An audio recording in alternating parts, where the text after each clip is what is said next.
አልቻልኩም እያለ ነው። ከዚህ ሰውዬ ጋር አብደህ የምትመጣ ካለ ወደ ኤርትራ ቀይ ባህር በለው ይሄ የሚዝረከርከውን ትተህ ወደ ትግራይ ዘምታለሁ ካልክ የ2013 ዓመተ ምህረት ምርኮኞችን ሐሳባቸውን አዳምጡ።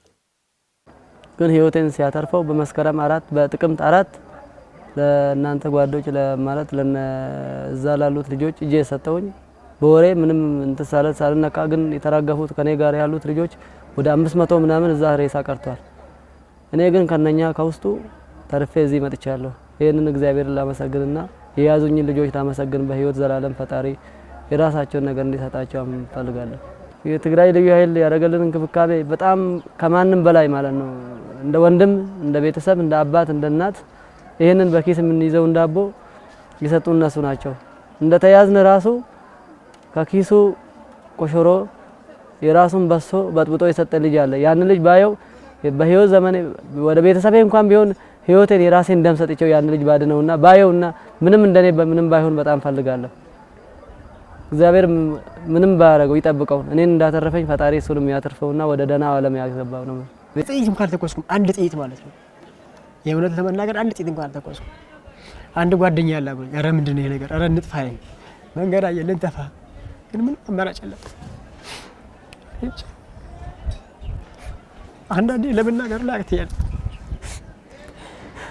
ለቤተሰቤ ሁለት ልጅ ነን። ግን እኔ ስመጣ እናቴ እንደማርቅሳ ነው የመጣሁት። አማራጭ የለኝም። ካለሁበት ልጠፋ ሞክር አማራጭ የለኝም። አንድ ጓደኛ ነበር መንገድ ላይ ሞተ።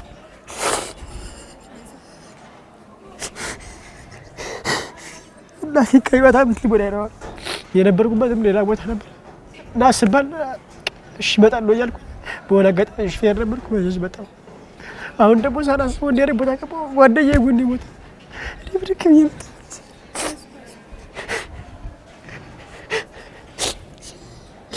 ግን የሰማሁት ነገር እንደዚህ አይደለም። እኔስ በጣም እንደምረሸን አውቄ መሳሪያ አቀባበል እየተኛው እንደዚህ ተደበቅኩት። አባራሽ ከተወራ ሲላጠፋ ማለት ነው።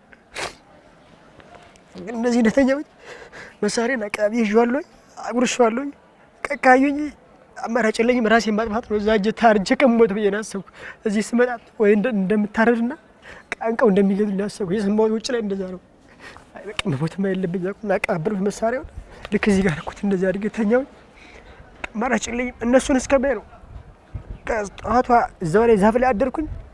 ምንም ምግብ ሳይጋ አደርኩ ዋልኩኝ። 10 ሰዓት ላይ እንድታድግ እጅ ልስጥ አንደኛው ልጅሻና መጣና አየኝና ማጋጣሚ ሌላኛው ደግሞ ብሬን ተኮሰ። ፈጣሪ አትርፎኛል። ጓደኛዬ እዛው ላይ አባለ አሁንም እዚህ ያለ አንደኛው 3 ነበር በብሬን እዚህ እንደዚህ ተመታ። እኔ ግን ፈጣሪ ሲጠብቀኝ ባጠገቤ እንደዚህ ብሬን ተኮሰ። ዛልመታ ቀረው።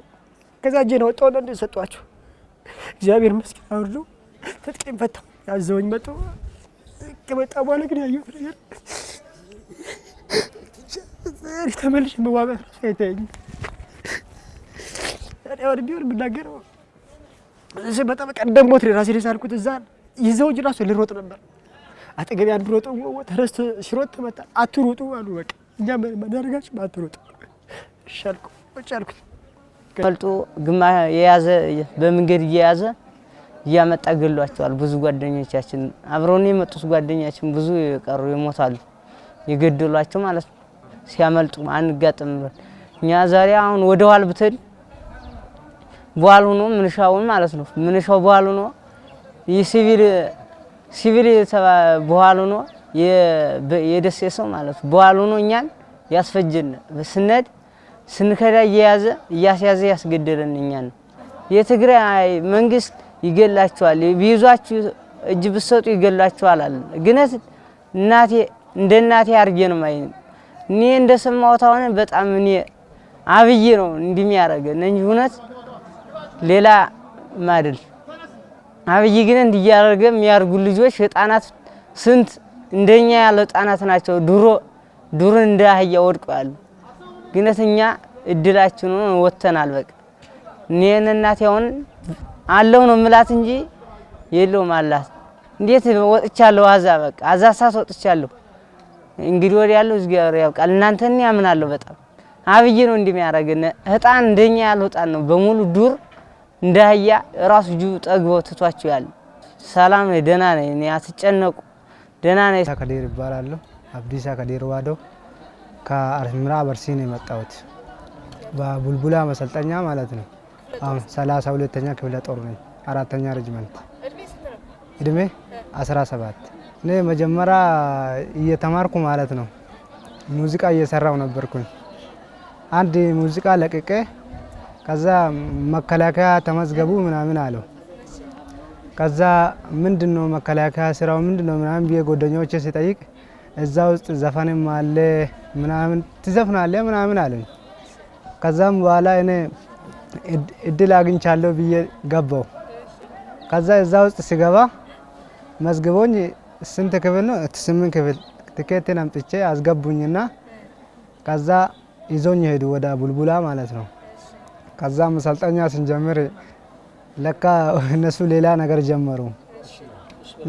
ሌላ ነገር ሲጀምሩ ከዛም በኋላ ሌላ ነገር ጀመሩና እንደዛው ሰነጠለ ምንም ነገር ሳይነግሩን ማለት ነው።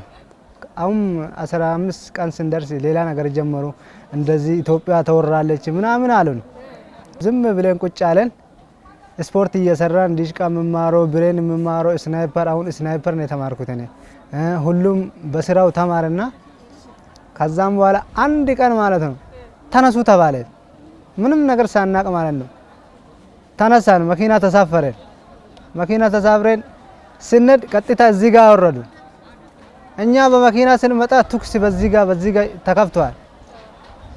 ከዛኔ ቱክስ ሲከፈት ወረድ ስንል ከዛ እኛም ደነገጠን። ቱክስ ጀመሩ። አሁን ወደ ውስጥ ገብቶ ማለት ነው ቱክስ ሲጀመር ወደ ኋላ ተመለሰ። አንድ ሰው ይገደላል። አንድ ሰው ወደ ኋላ እንዳይመለሱ ምናምን ለጥላትም እጅ እንዳሰጡ እነሱ አሺሽ ጠጥቶ ምናምን ነው ሰውን እየገደሉ ያሉ። እንደዚህ ህፃናቶችን ይገላሉ እጃችሁንም እንዳሰጡ አለ። ከዛም በኋላ ጫካ ገባ ነው። ኋላ ቶክሱ አለ። ከዛ ምሽግ ሳዝና ምሽግ ይዘን ቶክሰን ከዛን ጓደኞቼ ብዙ አልቀዋል። ጓደኞቼ ሲያልቁ እኔ መሳሪያ ጥዬ ተነስቼ አሁን ለትግራይ ተዋጊዎች ማለት ነው እጅ ሲሰጥ በሰላም ይዞኝ የሚበሉትን ሰጥቶኝ ከዛም በኋላ ምንም ነገር ሳይመቱኝ ማለት ነው ወደዚህ አመጡኝ። ምንም ነገር ሳልነካ ማለት ነው እዚህ አመጡኝ። አሁንም ይኸው በሰላም ነው ያለሁት፣ ምንም አልተነካው። ቤተሰቦቼ እኔ ሰላም ነኝ፣ እናንተም ሰላም ሁኑልኝ ይላሉ ቤተሰቦቼ።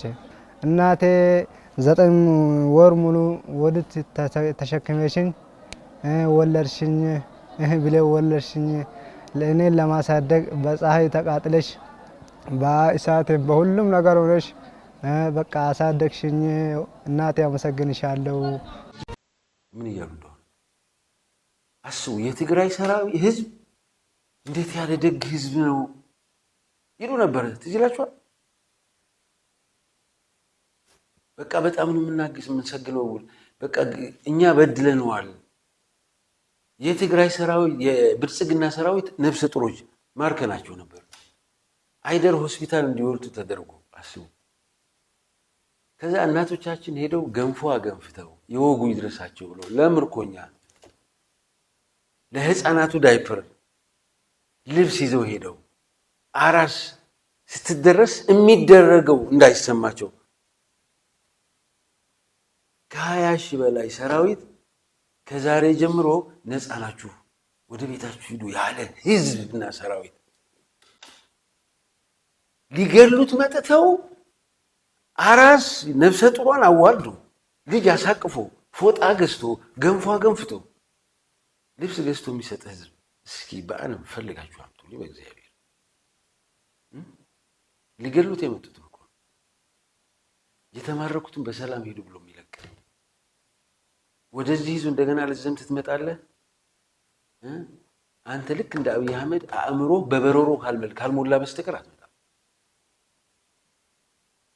በዚህ ህዝብ ላይ እንደገና ከመጣ አትመለስም።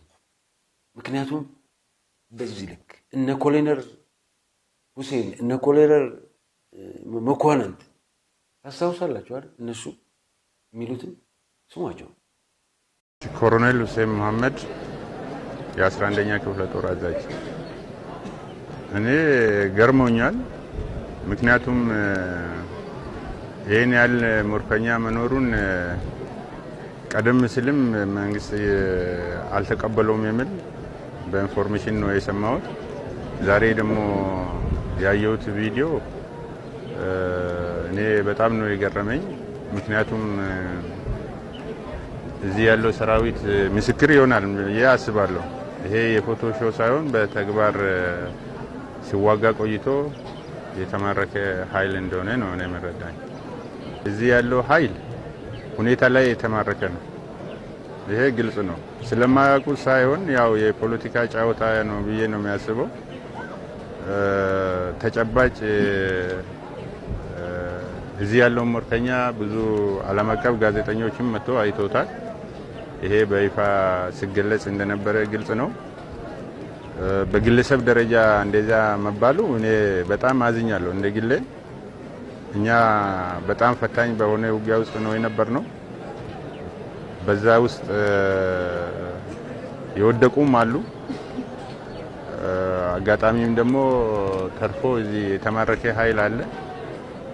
ይሄ ኃይል እያንዳንዱ አሁን የለም ቢባል ቤተሰብ አለው። ፎቶ አይቶ ላውቅ ይችላል።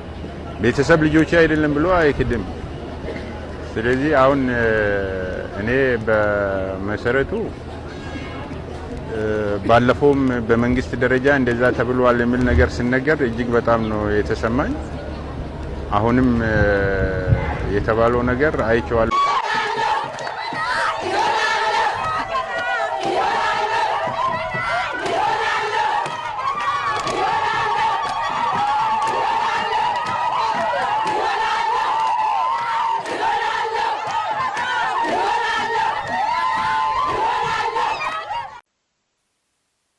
እነዚህን እኮ ነው ለቀቅናቸው ወደ ቤታቸው። አሁን ተመልሰው መጥተዋል። ለዚህ ህዝብ፣ ለዚህ ባለውለታ ህዝብ